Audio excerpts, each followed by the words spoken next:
For years, my wife Jenny and I talked about enjoying an ocean cruise, but our jobs always got in the way. From our Sydney home, we considered the Pacific Islands, but chanced upon a 10-day cruise from Fremantle along the Australian west coast to tropical Darwin in the far north. The ship was due back into Asian waters for their peak tourist season and offered rates well within our budget at a time both of us could take holiday time from our respective jobs. Jenny is the office manager in a real estate office, while I guess I'm your typical computer geek, graduating from computer games as a teenager to a university degree with honors majoring in computer science. After a few years with a computer software company in the city, I branched out on my own, setting up bespoke computer systems for a variety of businesses from my dedicated home office. The timetable for our cruise looked great. Fly to Perth, board the ship in nearby Fremantle, and then sail to Darwin with stops and shore visits at Geraldton, Exmouth, and Broome. The start of our voyage would be in the cool of winter, but we could look forward to welcome tropical temperatures as we headed north. 2 days before our departure, my biggest client rang. His logistics company was my first major client. I designed all their warehouse systems and their automated invoicing and tracking software. What appeared to be a minor issue baffled his own at people, so he asked me to urgently check it out. With assurances to Jenny that I would be back within an hour or two, I discovered that the problem with my operating software was not a simple system malfunction but an overseas hack. It derailed the transit software package, but the thought occurred to me that hackers want profit, not mischief, which had me looking at their financial trail. With a concerned face, I rushed into my friend's office and laid out the problem. The priority immediately shifted from fixing the transit software to protecting the company's financials. It would take days to fix, and if I did not get on top of it quickly, large sums of money could be siphoned off before we regained control. With a heavy heart, I phoned Jenny with the bad news. Her reaction was predictable and one she might possibly regret later, but my options were limited. There was too much at stake. Driving home close to exhaustion late that night, I thought of a possible solution. If we transferred my ticket to her best friend Margot, a divorcee currently between jobs, the two girls could take the cruise while I fixed things at Austrans. Jenny begrudgingly accepted the arrangement. When dropping her at the airport, I meant it when I hugged her goodbye and told her to enjoy the cruise and have fun. Little did I know how literally she was to take that offer. Jenny promised to ring me every day while she was within phone range, and after a long, loving hug, we went our separate ways. The first phone call came from Fremantle moments after Jenny dumped her luggage in her cabin. "The ship is beautiful, Harry," she gushed. "The cabin is big and airy with an outside window and big comfortable beds for Margot and me." I was heartened by Jenny's enthusiasm and felt much better about returning to work to overcome the problems at Austrans. She rang again close to midnight and had obviously enjoyed a drink or two. "I'm so sorry, Harry. I guess I forgot about the 2-hour time difference." Margot and I went into town for a meal, and we returned to the ship about an hour ago. We're leaving port in a few minutes. It's so exciting, but I really wish you could be here with me. Thank you for letting Margot come. She deserves a good break after her horror year. I had to agree on that score, but with work to do early the next morning, made my apologies and slept soundly. The ship made the 200-mile journey to Geraldton in 12 hours or so. Berthing just before noon. It was scheduled to stay there for 2 days with organized tours of the town and the surrounding hinterland. Jenny did not phone until the ship was leaving port, and guests were heading for the dining room for dinner. "Hi, honey. I know I promised to ring you every day, but there's not much to report from here. We went on a coach tour to a winery today. Can you believe that they can grow grapevines in this climate? Anyway, we're just leaving and probably won't have phone service until we get to Exmouth, so I will ring you from there." As she terminated the call, I realized that she said goodbye without her customary "I love you." Neither had she mentioned Margot. Odd. The call from Exmouth a couple of days later was even more abrupt than the previous one. "Can't talk for long, honey," she explained. "We're about to go ashore on one of the ship's boats to look at whale sharks, and I'm in the queue for the next group to leave." "How is Margot?" I inquired. "She's fine and is having a ball. I don't think she's met anyone yet, but she's staying on board because she doesn't like to travel on little boats. So are you looking after her? Honey, she's a big girl and perfectly capable of looking after herself." "Well, gotta go. we're boarding. I thought I heard her giggling before the call disconnected. The promised daily phone calls never came, but I finally found the source code the hacker had planted on Ostran's system. It made its way in after one of the younger guys opened up a sketchy website on his work computer. He no longer works there. Meanwhile, according to its schedule, the ship should have arrived in Broome, and not having heard from Jenny, I decided to give her a call. It went to voicemail, so I left a message asking her to ring me when she could. On a whim, I decided to try Margot's phone. She answered on the second ring. After exchanging pleasantries, I asked her how she was enjoying the trip and how she was getting along with sharing a cabin with Jenny. Oh, she's been no problem at all. We hardly see each other, really. Realizing the implications of what she had just said, she nervously tried to backtrack. I mean, I don't like to leave the ship, and Jenny has been out on all the coach trips and sightseeing experiences. I've lounged around the pool and have read a couple of books. Her voice trailed off. Okay, Margot. Lovely to chat. Would you ask Jenny to ring me when you see her, please? Of course, Harry. The time difference resulted in a call well after midnight. Jenny sounded as though she had been drinking. Have you been checking up on me, honey? She teased with a playful giggle. Won't do any good. I've been a good girl. I'm looking after Margot like you said, but she won't go on any of the tours. John's looking after me so I don't get into any trouble. John? I asked. Who is John? He's just another passenger looking after me, honey. He's looking after me. Aren't you John? A little giggle punctuated her last statement, and I waited. Don't, John. I heard punctuated with another giggle. Having heard enough of her drunken ramblings, I disconnected the call and phoned Margot again. Okay, Margot, no more half-truths. What's going on? Is Jenny with you? No, Harry. I'm sorry.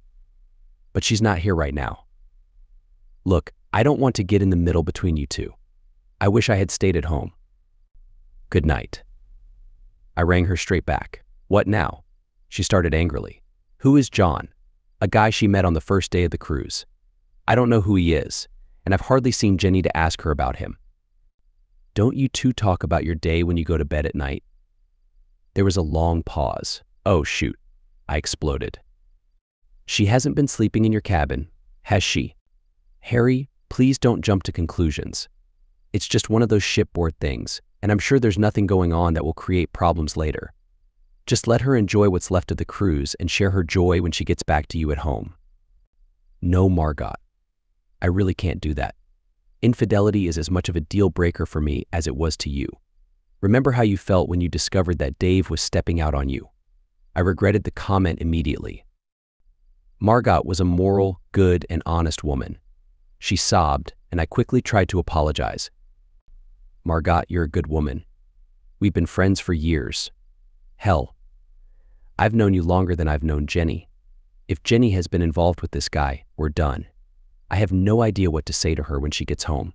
Maybe she'll call me tomorrow when she's sober again. And we can try then to look for a way back. After disconnecting the call, my anger bubbled over. I pounded my fist into the kitchen table. It didn't hurt the table much, but my hand didn't feel too good. Was my Jenny really fooling around? The evidence so far would surely suggest so. But what if she was not involved with this guy? Given her drunken comments to her companion while she was on the phone with me, it certainly looked bad. Could I accept her behavior as a passing shipboard romance and take her back as though nothing happened? As I considered that possibility, I realized that if she had been involved with another person, it would forever be a wedge between us and would fester, until it eventually tore us apart in any case. No, I needed proof of infidelity before running any risk of burning bridges. On the face of it, things looked bad, but there was a possibility that nothing was going on. I had to be sure. I decided to take the initiative, and at 9 o'clock I called Margot. Considering the time difference, Jenny should be waking up about now and nursing a considerable hangover. She should also be in the cabin she was sharing with Margot. Hi, Margot, I began cheerily when she answered her phone. Can I speak with Jenny, please? There was a short hesitation until she hesitantly said, Jenny's not here right now, but I will see her in a few minutes, so can I ask her to give you a call? Did she sleep in her own bed last night, Margot? I suppose so, but I'm not sure. I went to bed early last night and fell asleep almost immediately. She could have come in afterwards. It was weak, and she knew it. So her bed is now neatly made up, but you're not sure whether or not she slept in it. I teased. Please, Harry, let it be. The cruise will be over in a day or two and she'll be all yours. I appreciate your loyalty, Margot, but you and I both know that if Jenny's spending time with this guy John, we're done. Don't do anything foolish, please, Harry. I care for you both and I don't want to see anyone hurt. It might be a bit too late for that, I muttered. Thanks, Margot. Have a great day. I ended the call and immediately dialed Jenny's number, knowing that if she was awake at all, she would probably be nursing a terrible hangover. Hello? Jenny's voice sounded weak and trembling. Suddenly the call ended and all I had was a call-ended message on my screen. My wife had hung up on me. I called right back and eventually got her voicemail. Jenny, if you want to stay married to me, call me back immediately. My anger grew during the silence and I realized that this was not getting me anywhere. I needed a plan. I checked the ship's schedule to find out when she was due in Darwin and booked a flight to arrive early on the same day, along with a return flight back home a few hours later. I guessed that Sydney-based passengers from the ship would be on it. I was angry, hurt, and confused. Jenny and I had enjoyed a great marriage together. I loved her dearly, and I thought she felt the same way about me. If I interpreted the signs correctly, and she did engage in a shipboard affair, was it worth ending an otherwise perfect partnership? Did Jenny have feelings for this John person? By meeting the ship in Darwin and surprising her, could I win back my wayward wife and dismiss her actions? I was not going to play detective, but I also didn't want to easily be recognized, so I bought a workman's shirt and pants, work boots, and a basic baseball cap. The trader's clothing store also sold protective eyewear. Large sunglasses with thick frames were just what I needed. Since I didn't plan on staying in Darwin, I packed a few toiletries in my briefcase along with my laptop and flew out of Mascot Airport for Darwin in the early hours of the morning. I stepped into the terminal to a beautiful warm morning and took a cab to the city center, where I enjoyed a good breakfast. A couple of hours later, I joined the crowd at the wharf to watch passengers disembark. I spotted Margot, but she was alone, carrying a small case. The stream of passengers slowed down before I finally caught sight of Jenny. Wearing a light floral sundress, she appeared with a guy, sticking close to each other, his hand subtly touching her lower back and her arm wrapped around his waist, both deeply engrossed in conversation. At the bottom of the gangplank, she turned to him to say something, and they hugged passionately while he held her suggestively in front of a crowd of passengers waiting to be driven to the airport. Get a room, you two. A passenger waiting in the crowd teased. Struggling to remain composed, I considered approaching the man who was touching my wife. He was about my size and weight, probably a year or so younger, and dressed in a t-shirt, swim trunks, and sandals. Very classy. With the element of surprise on my side, I thought I could probably take him down. I've always been a logical thinker and hesitated long enough to think about the consequences. Did I really want to spend a day in jail in Darwin charged with assault? Instead, I took a few deep breaths and pulled out my phone to record their hug on video. I felt sick as I watched the deterioration of my once wonderful marriage. I took a cab to the airport before the group of tourists arrived, so I bought a newspaper, checked in, and asked for a seat at the back of the plane. I sat in a corner of the departure lounge, burying my head in a newspaper to catch up on the day's news. I had to muster all my self-control to resist running up to the couple when they finally strolled into the lounge, completely infatuated with each other. Heck, I could have been standing completely exposed in the middle of the room and they wouldn't have noticed. I waited until the final boarding announcement, pulled my cap down a bit, and made sure I had my sunglasses on. Walking down the center aisle of the plane, I noticed Jenny and her lover wrapped up in each other's arms. Margot was a few rows behind them, seated next to a teenage girl. I didn't need to worry about Jenny noticing me. She was completely captivated by her companion. Margot glanced up as I passed, but if she recognized me at all, she gave no indication. I settled into my seat in the last row, completely drained. I closed my eyes and tried to sleep. On the opposite side of the aisle was the rear restroom, and half an hour into the flight, I glanced up to see Jenny's lover heading my way. Opening the door, he stepped inside and I watched as the occupied light turned red. Shortly after, Jenny got up from her seat, and as she approached, I buried my head in my newspaper. Just as she softly tapped on the restroom door, a flight attendant arrived. "I'm sorry, ma'am, but this restroom is in use," she said firmly, clearly aware of what they were trying to do. "The front restroom is available, so you should go there. Or, of course, you can wait here until this one is free." She smirked at my wife as she spoke. Jenny turned red from embarrassment and hurried back to her seat, her need for the restroom suddenly not so urgent. I stifled a laugh. The flight attendant, a pretty woman in her early 40s I assumed, stood her ground until the man emerged. "I apologize, sir, but this restroom is meant for one person at a time." She chuckled at his discomfort and then turned to me, whispering, "You'd be surprised how many passengers think it's cool to join the Mile High Club, but it's not happening on my watch." I flashed her a smile, suddenly feeling much better about myself. Any doubts I had about continuing this relationship vanished, and instead of feeling sorry for myself, I started considering what steps to take when I got home. I didn't have any checked luggage, but I made my way to the baggage claim area and waited for the lovebirds to appear. Margot arrived ahead of them, spotted me, and approached. I gestured for her to keep quiet by putting a finger to my lips. "Please don't tell Jenny that you've seen me, but ask her if she wants to come home with you. Suggest that you both take a taxi. I'll be waiting for you by the parking ticket vending machines on level 2. If Jenny prefers to take a cab with her lover, just come to me alone and I'll drive you home. But please, don't mention that you saw me here. Let her make her own decision."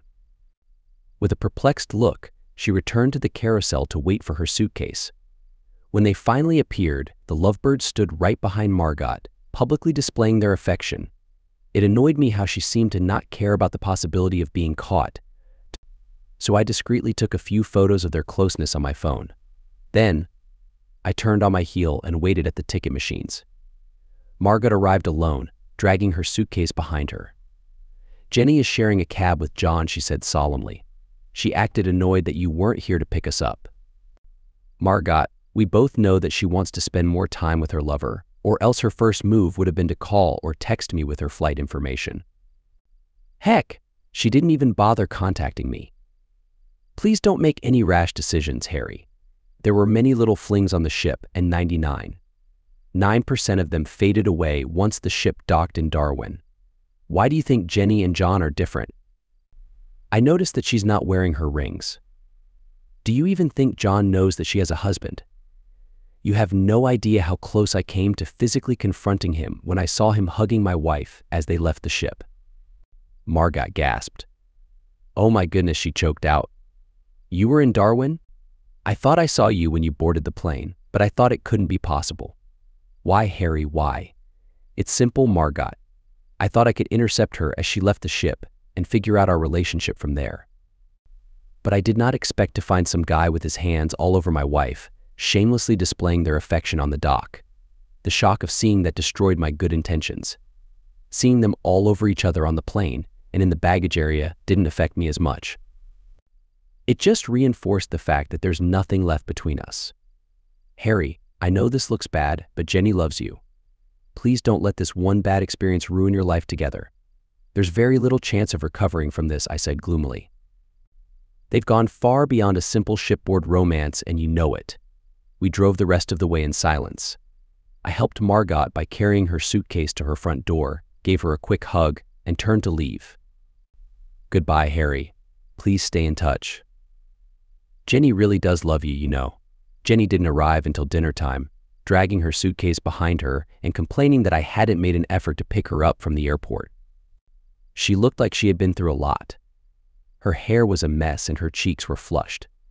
"I thought you might give me a call with your flight details. I was ready to drive down to pick you both up."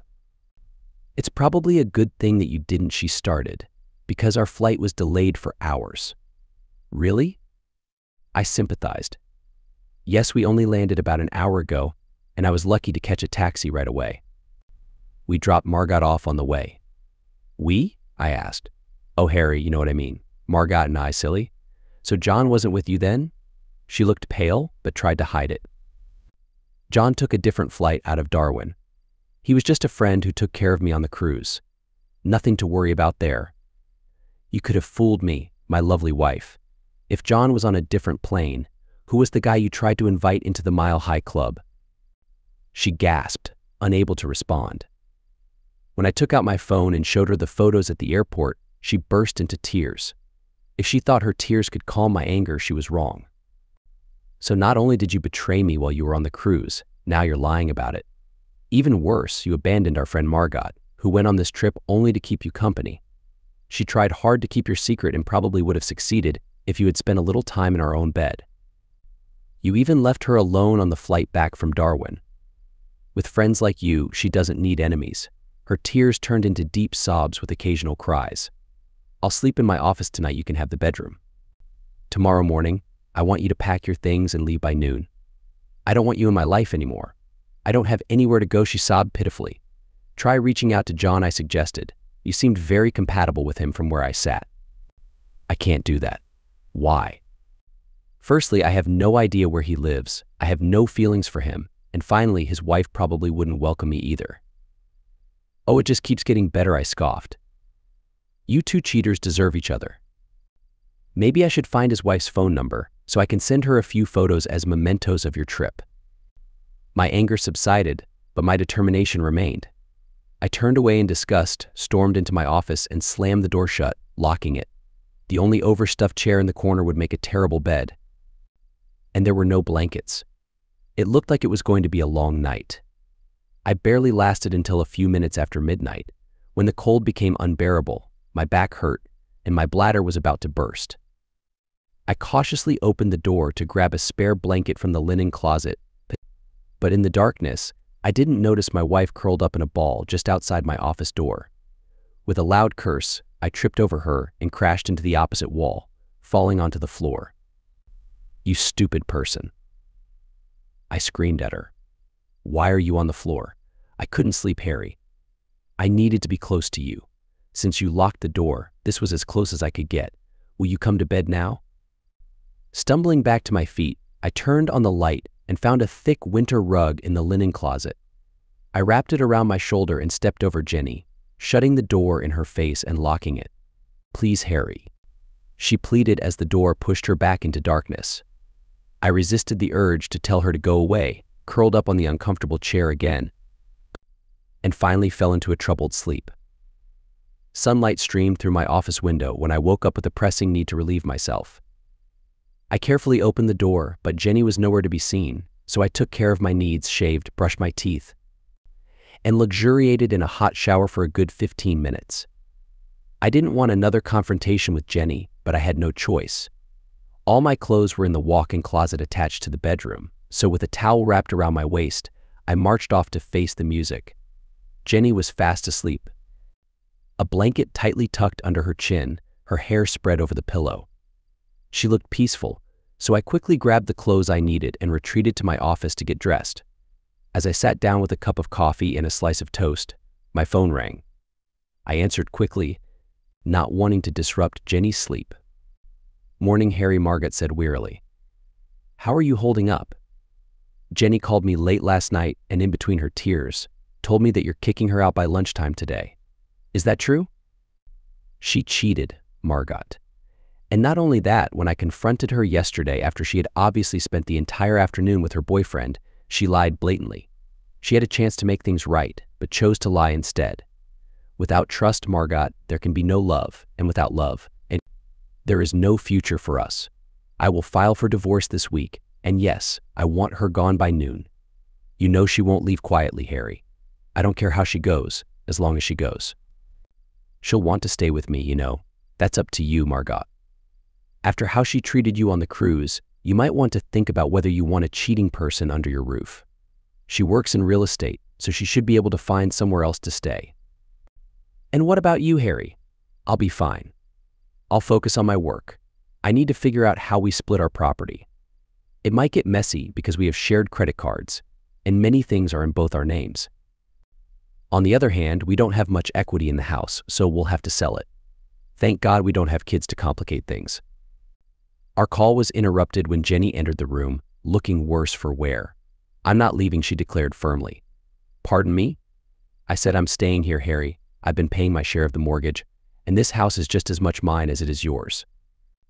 You don't have the right to kick me out. I'm staying with you where we belong.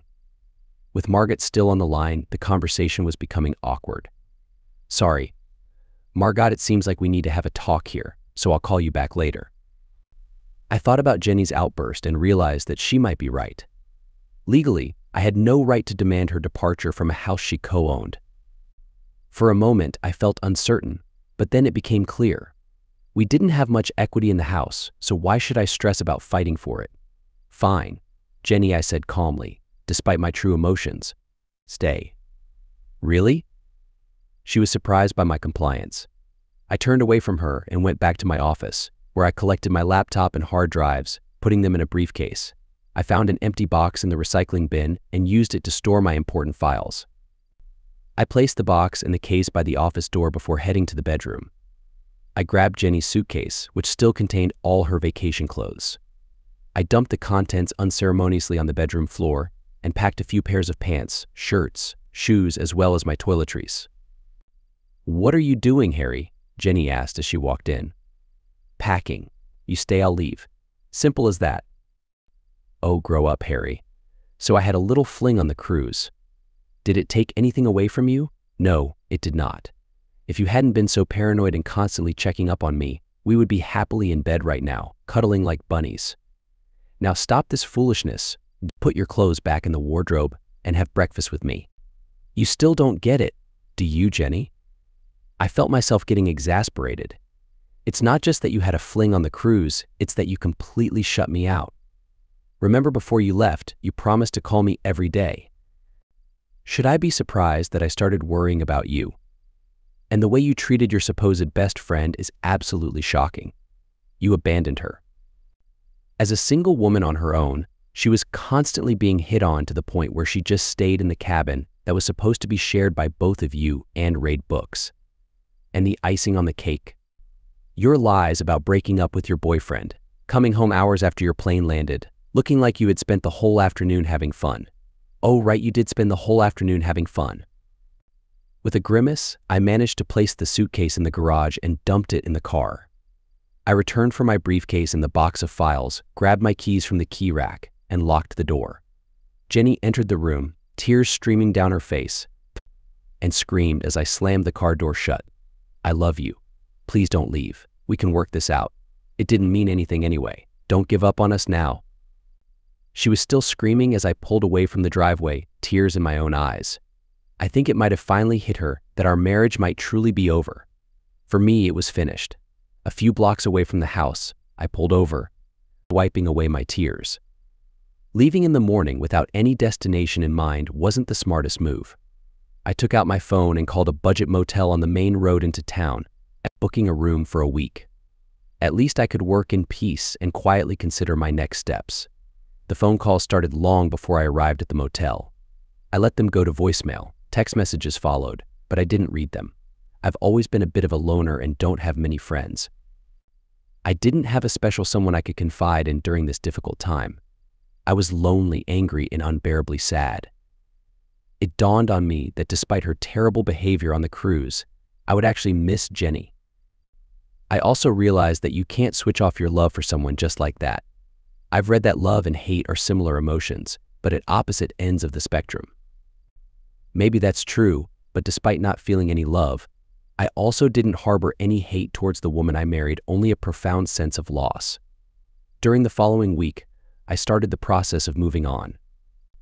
A lawyer started divorce proceedings while I split our shared accounts and agreements. It wasn't difficult, but it was time-consuming and added to the gloom I felt inside. By the end of the week, my emotions were all over the place. Sitting alone in a motel room with minimal contact with the outside world felt like being in jail. I experienced everything from self-pity to intense anger to an overwhelming sadness that wouldn't go away. Jenny called incessantly. Although I resisted the urge to block her number, I ignored all her calls. She tried calling from her office, but I recognized the number. When she called from a friend's phone and I answered, I hung up as soon as she spoke. I deleted all her texts without reading them. Finally, Margot called. I hesitated for a moment before accepting the call. "Hi, Harry," she cautiously started. "How are you holding up?" "Just fine," I answered sarcastically. "Are you really living in a motel?"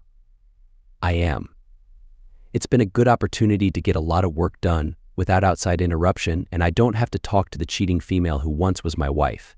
You know she's really hurting, Harry. Not my problem. I'm glad she's hurting too. This is her doing, not mine. She can't keep the house on her own. She can't afford the mortgage payments. She should have thought about that before she found someone else on the ship. I talk to Jenny every day, and she insists that she has not been in contact with John since coming home, and I believe her. Harry, it was a simple but misguided shipboard romance. It's run its course. Jenny is filled with remorse and doesn't know what to do to make it right again because you won't talk to her or take her calls. It's too late, Margot. After your split with Dave, you should know that better than anyone. How can I ever trust Jenny again after her deception and lies? She should be served with divorce papers next week, and then she can do whatever she wants with whoever she meets. I don't hate her, Margot. I hate what she has done to us. If there was a way back, I would welcome it. 2 weeks ago, I would not have thought her capable of being with anyone else. I guess I didn't know her as well as I thought. Another lonely week went by, and the relentless calls and texts from Jenny continued unabated. Then Margot phoned. Expecting another round of interventions on Jenny's behalf, I was cautious, but she surprised me. Harry, are you still living in that hotel? Yes, I am, but I'm looking around for a small apartment near the city. All going well, I should be out of here within a week. Why do you ask? Please don't take this the wrong way, Harry. My house has 3 bedrooms. I only use one of them. Why don't you think about living here with me and sharing my household expenses, just as friends? I'm not suggesting any sort of romantic relationship here. You need a place to stay. I have an extra room. I could use some extra income until I land another job. What do you think? My senses were on high alert. Have you shared this suggestion with Jenny? I ventured cautiously. Of course not. I tried to get you guys back together, and I reluctantly accept that it's not going to happen. Although I talk to Jenny every day, we don't see each other in person very much, so it really should not cause any complications. Besides, I want to make it very clear that this is a house-sharing arrangement, not a personal relationship. If she asks about you being here, I will tell her the truth, but I'm not going to tell her or anyone else for that matter. We chatted amicably for a while and agreed on the major details like rent and sharing of household expenses. I would take one bedroom for sleeping and the other as my home office. Jenny continued her barrage of phone calls and texts. I replied to a few of her text messages suggesting that she communicate with my lawyer. Through Margot, I learned that she was already struggling to make her house payments and was arranging the sale of what was once our home through the real estate agents where she worked. Her next request was predictable. She asked Margot if she could move in and share costs. When Margot explained that she already had a tenant, the truth was out. Jenny immediately assumed that we were romantically involved and doubled down on her threat to refuse to accept the divorce and make my life difficult in every way she possibly could. She also called her best friend some names that shocked Margot to the core. I guess their friendship was on shaky ground. To her credit, Margot refused to let things go. You're taking me to dinner tonight, she announced one afternoon. Anywhere in particular? The Golden Lion Chinese. Really? I asked. You know that was Jenny's favorite restaurant. What's the occasion? Oh, was it? She replied innocently. No special occasion. We should get out of here more often. I feel like a good Chinese meal, and they have great food. The feeling that there was something going on nagged at me, and sure enough, not 5 minutes after we were seated at our table and reviewing the menu, who should come up to join us? I stood up awkwardly, glaring at Margot and making it clear that her secret plan was not appreciated. But when she offered Jenny a seat, I decided to go along quietly, leaving the 2 women sitting on one side of the table and myself on the other. In the circumstances, I had no wish to sit next to my wife. Blushing furiously, Margot explained herself. You 2 have found every reason under the sun not to talk to each other. I took the risk of upsetting both of you to at least get you together long enough to speak to each other. I know you'll be civil in here, so please forgive me if I've crossed a line. Let's have a look at the menu while we're enjoying a glass of wine and save the discussion for afterward. Jenny nodded in my direction, and though she made eye contact, made no effort to speak. I guess it was immature. but I buried my head in the menu and ignored her presence. I had no desire to speak to her and was more than a little upset at Margot for setting me up. The excellent wine had a calming effect. We ordered together, agreeing on a few shared dishes, and dined in relative silence, none of us seeming willing to address the elephant in the room. Finally, over a cup of Chinese tea, I spoke out. "Good to see you, Jenny," I said dryly, "though you look different without that guy hanging on you in full view of a coachload of passengers." "So that's how it's going to go, huh?" She shot back. "I might as well leave now. I told you it would be a waste of time, Margot." "Oh no, don't go yet, Jenny. I can do better than that. Tell me, how did you feel when the airline attendant stopped your plans to join the Mile High Club? That must rank as one of the proudest moments in your holiday." Jenny's face turned bright red with anger, but Margot managed to intervene before she could respond. "Really, you two, can you at least stop acting like children and talk to each other without hurling insults? We know you're still hurting, Harry, but at some point you're going to have to let it go and move forward in your life. Can we take a pause and ask Jenny what she would like to do from now on?" "An excellent suggestion, Margot," I said sarcastically. "Go on, Jenny. How do you see the three of us in the future?" She took a moment to compose herself and spoke in a quiet voice. "I know I've seriously messed up, excuse my language," she began. "I repeat what I said to you both. I'm so sorry for you, Margot. We were supposed to have a wonderful holiday cruise together, and I was so self-absorbed that I did not even realize that you had been left alone in your cabin for most of the trip until I got home. I must have been delusional to think a shipboard romance could go unnoticed. I can see now that by not calling you as I promised, I brought this all upon myself. If I had given it any thought, I would have called from the ship more often and questioned my own behavior. I've asked myself a million times how I could allow myself to be so easily manipulated. I've had men hit on me since school, but none of them have gotten close to me. John was different. We met initially at a cafe in Fremantle before the ship sailed, sharing jokes and flirting a little. He complimented me so often that I started to believe some of it. He made me feel good about myself, and soon he managed to separate me from you, Margot. You probably remember that on the first night of our short trip from Fremantle to Geraldton, I stepped out of our room for a while. I went to John's cabin briefly, and though we did not get close then, it was obvious that it was going to happen. You know, he kept up a constant string of compliments until we left each other at the end of the cruise. He made me do things I never would have considered, but as a lover, he was disappointing. He was just another guy who rushed through it, rolling over to sleep as soon as he was done.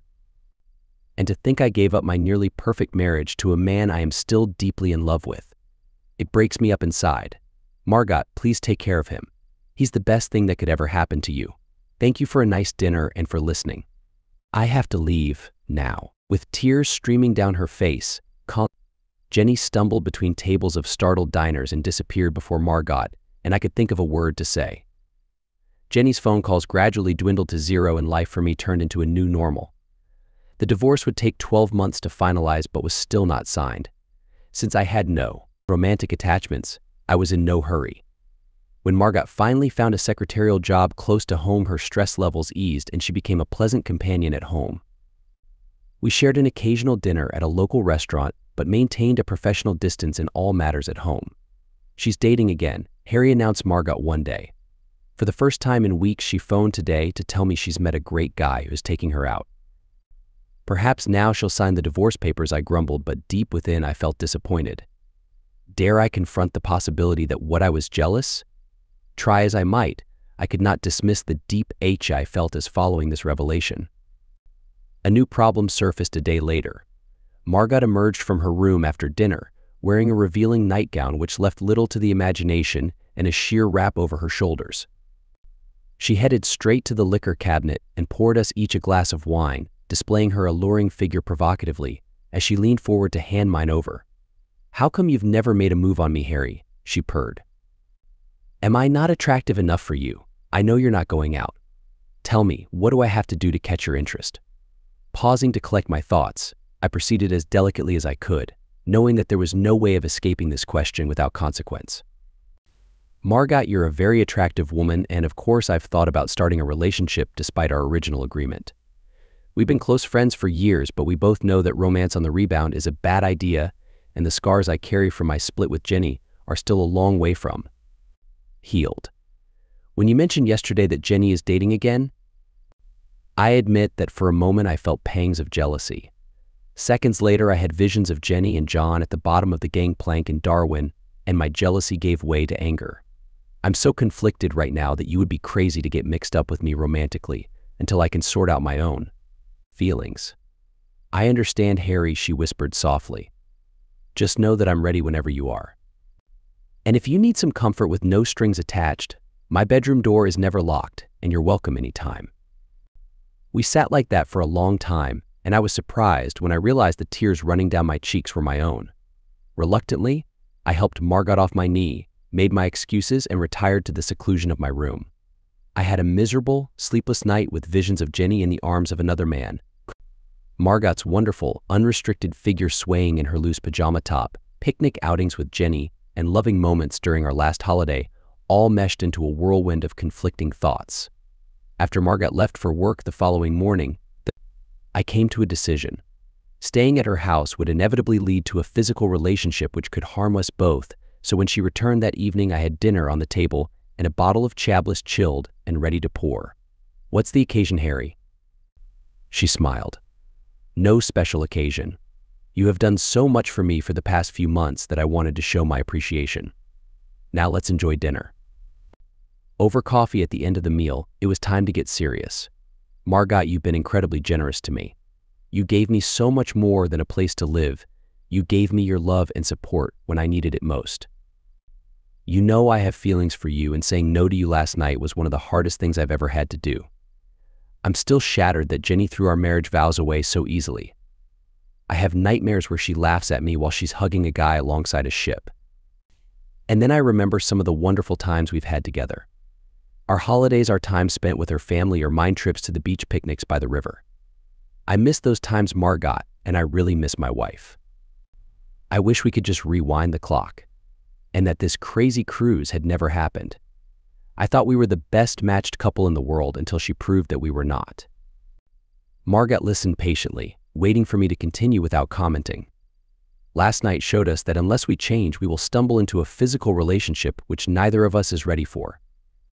I care for you deeply, Margot, but I'm scared that our love for each other would change if we take that step. I looked up to see a tear trickling down Margot's cheek. You're leaving, aren't you, Harry? She whispered softly, her voice quavering. I have to leave, Margot. You need to move on with your life, and you cannot do that while you have me around. I need to move on too, because I can't go through life hiding behind your apron strings. I hoped there would be a chance for us, she mused wistfully. Even though I said at the outset the arrangement between us would be strictly platonic. We've always had feelings for each other, even when we were kids. I agreed. That's true, Margot. We've been best friends forever. Let's make sure we stay best friends by not trying to become romantically involved for all the wrong reasons. I'm not going to try to stop you from leaving, if that's what you want, Harry. I will miss you like crazy, and I think you'll miss me a little too. It will also make it a bit tougher financially, but now I have a steady job I can manage. Please think of me a little from time to time. I felt as though I had just kicked a helpless puppy. To see Margot in so much distress was terrible. A terrible way to repay her for her support and generosity. Before things became even more emotional, we turned to the mundane duties of washing up the dinner dishes, neither of us able to speak, before quietly retiring to our respective rooms. At the same time, my business was growing much faster than I had anticipated. While staying at Margot's had made it easy, it surprised me to realize that I was spending more than 70 hours a week on the job. I was behind in my billing, and it was becoming increasingly difficult to service my customers when they needed help. I advertised for an assistant and simultaneously started the search for an office. They came together at almost the same time. I found an old 2-level building that once was a corner shop not far from the city. With full windows facing both street frontages, the original shop entry had been bricked up to convert the shop space into a huge living room. There was a small downstairs kitchen, but the true residential part of the building was all upstairs. It was perfect. I had builders redesign the downstairs section to convert it into 2 offices and a reception desk, replacing the weathered windows with modern frames. The original entry was reopened and fitted with a pair of classic varnished timber doors, with my name prominently displayed on its glass inserts.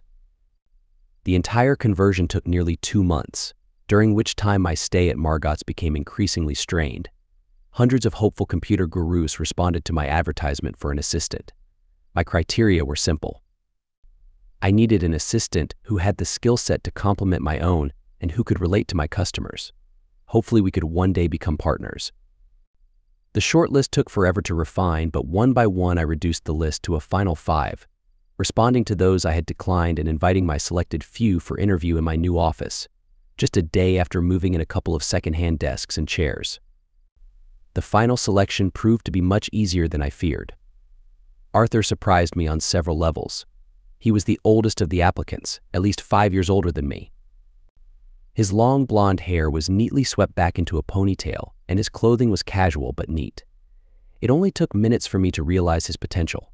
He immediately understood the direction I had taken with some of my major clients and had some solid suggestions of his own. There was no haggling over salary.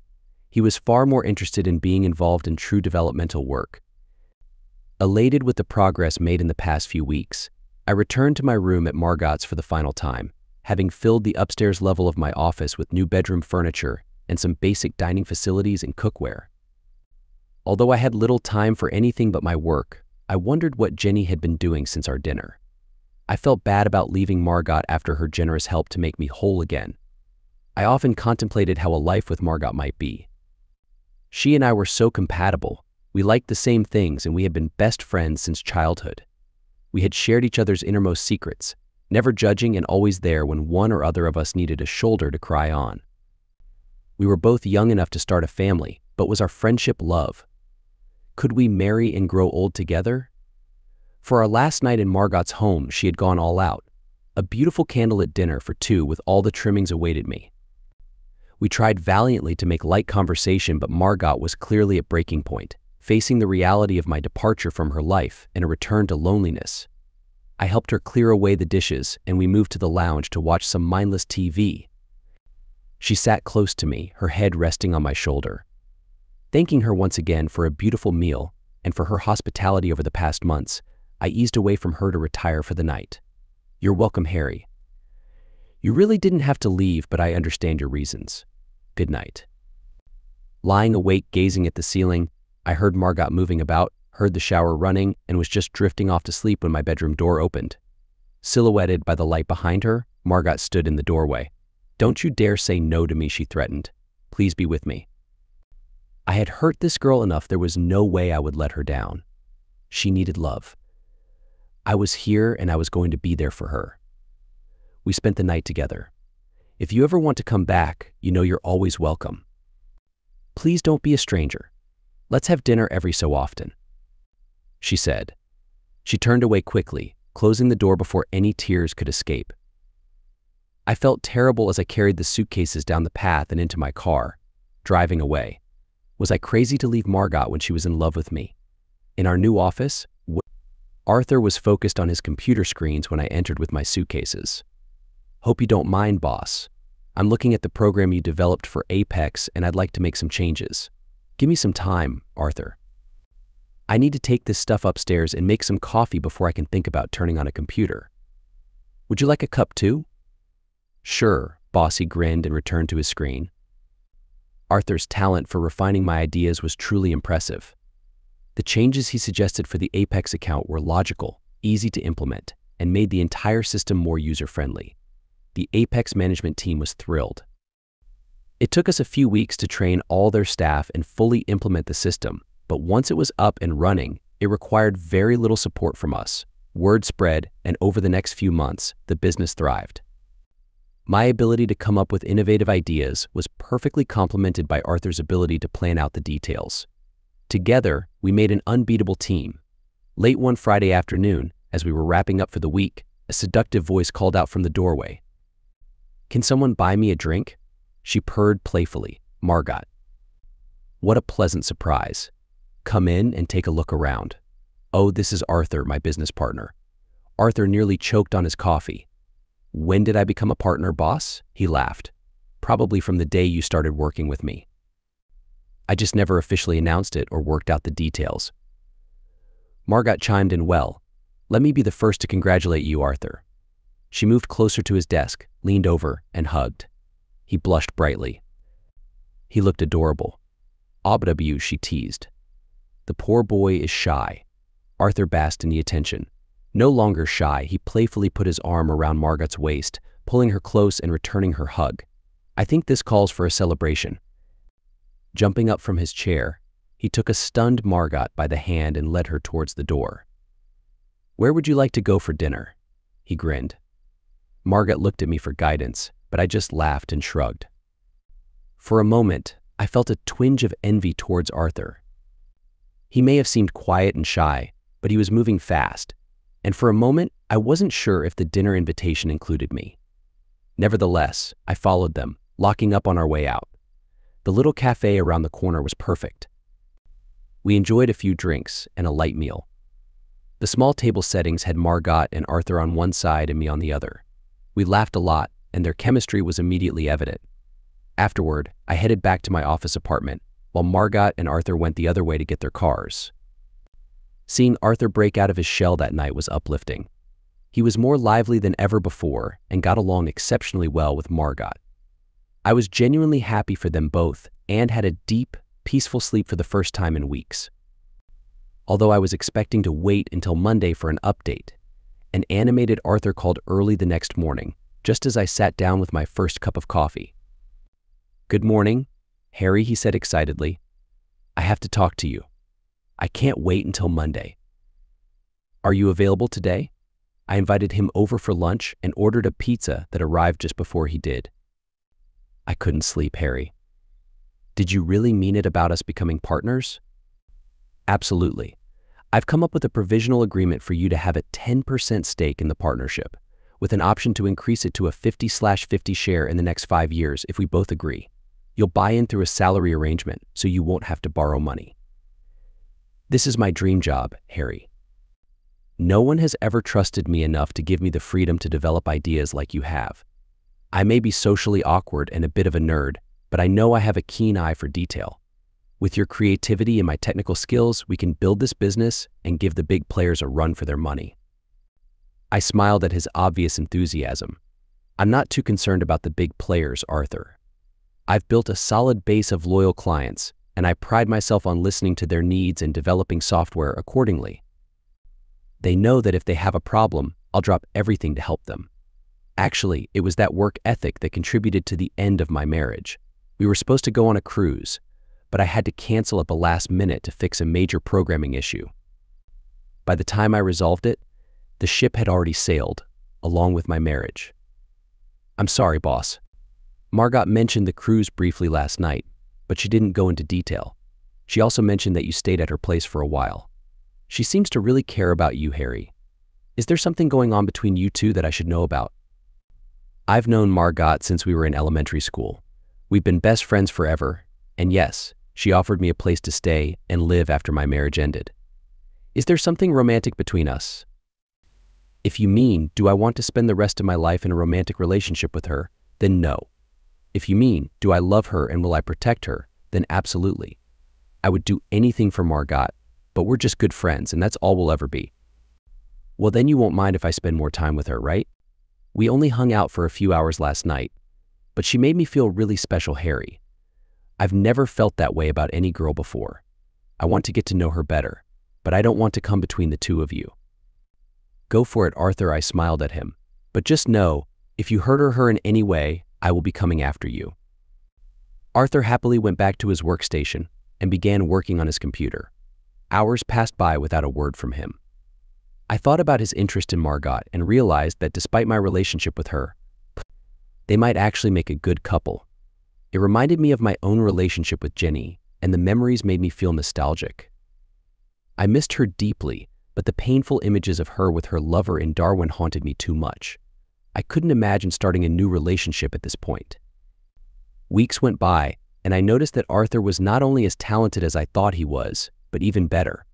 His programming skills were exceptional, and I was impressed by how well he could explain the complexities of his work to clients. He always gave just enough information to ensure the efficient operation of his software. He was right. The two of us made an excellent team, and many businesses in the city started to take notice.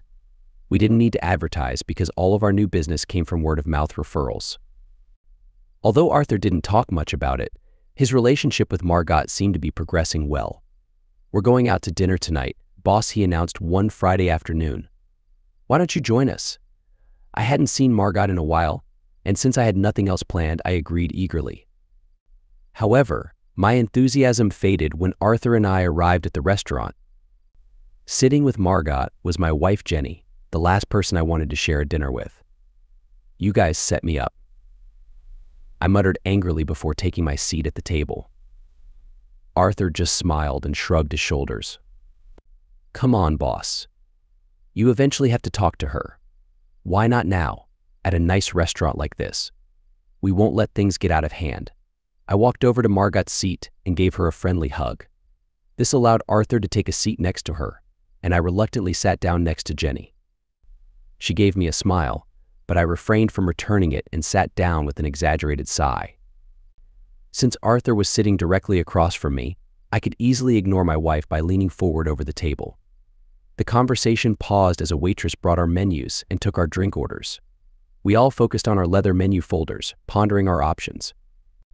Arthur and Margot whispered to each other, most likely discussing their choices. I made up my mind and placed the menu back on the table a bit forcefully. Jenny handed her menu back to the waitress and ordered a Caesar salad before the waitress even had a chance to ask her. With our orders placed, an awkward silence filled the air. It was Margot who finally spoke up. For goodness sake, she sighed. "Are we just going to sit here in silence all night so he can make it clear to everyone in the restaurant that he's unhappy with the lady sitting next to him? How immature can you be, Harry? Let's at least enjoy our dinner and try to set aside our differences for a little while." I felt like a child who had been scolded by their teacher. It had the desired effect, though. Arthur started a conversation with Jenny, and soon it turned into a three-way discussion. I could either join them or stay quiet. It was my choice. We ended the evening on a relatively good note. By the time our dinner was finished, we were all engaged in conversation, even though it felt a bit forced. I didn't make much effort to hide the fact that I was still unhappy with Margot and Arthur for putting me in such an uncomfortable position. After saying goodbye to Margot and Arthur, I reluctantly drove Jenny home in silence. As she got out of the car, she couldn't help but deliver one final blow. "I'm sorry, Harry. I don't know how many times I have to say it, but I truly am sorry. We were good together and I ruined it all in just 1 week. I don't know if Margot and I will ever be as close as we once were, even though she has been a tremendous support for me. She set us up tonight, and I know she will be disappointed that it turned into a disaster. Thank you for bringing me home. If you want to come in for a drink before you leave, you're welcome to. I don't know what I can do to make things right between us, but I've never stopped hoping that we can reconcile, even with our divorce pending. It's not going to happen, Jenny. It's time to move on. In 3 months, the divorce will be final and we'll be free from each other. Move on." I closed the car door, leaving her standing in her driveway, and drove away. Funny how things turned out, though. Arthur was supposed to present a complex logistics system to a client, but he got stuck debugging a new program we had designed. I ended up taking over the presentation, meeting with Dr. Chris Stapleton, the managing director. Dr. Stapleton turned out to be a delightful woman with a vibrant personality and a sparkle in her eyes that immediately put me at ease. We spent a challenging day in her office boardroom with her key personnel. I walked them through the features of our program and the best ways to operate it. The session was a huge success, and when it finally came to an end, Chris asked if I had any plans for dinner. Long story short, we had a lovely dinner together where I learned that Chris had been divorced for several years after her husband had multiple affairs. She lived alone in an upscale neighborhood, had no children, and employed a full-time housekeeper who also served as her cook. She declared that she had no desire for another long-term relationship. She loved her work, had a fantastic salary, and felt content with the way her life had turned out. After spending more time together and getting to know each other, we discovered that neither of us saw any harm in continuing our friendship. We agreed to have more social dinners in the future, fully aware that we weren't looking for a serious relationship. It was during a date to see Les Miserables on stage that our innocent relationship came to an end. We had a private box to the side of the theater, and during the intermission, I noticed Jenny in the audience with Margot. They were unaware of my presence until the house lights came back on after the final curtain. Margot smiled and waved, while Jenny simply nodded. I saw this as an opportunity to get back at Jenny. I wanted her to understand how I had felt when I saw her with another man in Darwin. Chris had just stood up from her seat, so I stupidly embraced her tightly and hugged her passionately, preventing her from pulling away. Over Chris' shoulder, I could see Jenny's face, displaying a momentary horror. Chris abruptly pulled away from the embrace. What the heck, Harry? We are in public. She followed my gaze and spotted Margot and Jenny below. Jenny was in tears. You're a horrible person, Harry. I guess that's your ex down there? You used me to get back at her, didn't you? Well, forget it, Harry. Take me home. Now. We drove in silence, and I stopped the car in front of Chris' house. I was about to open my door, but she stopped me. Don't get out, Harry. We won't see each other again.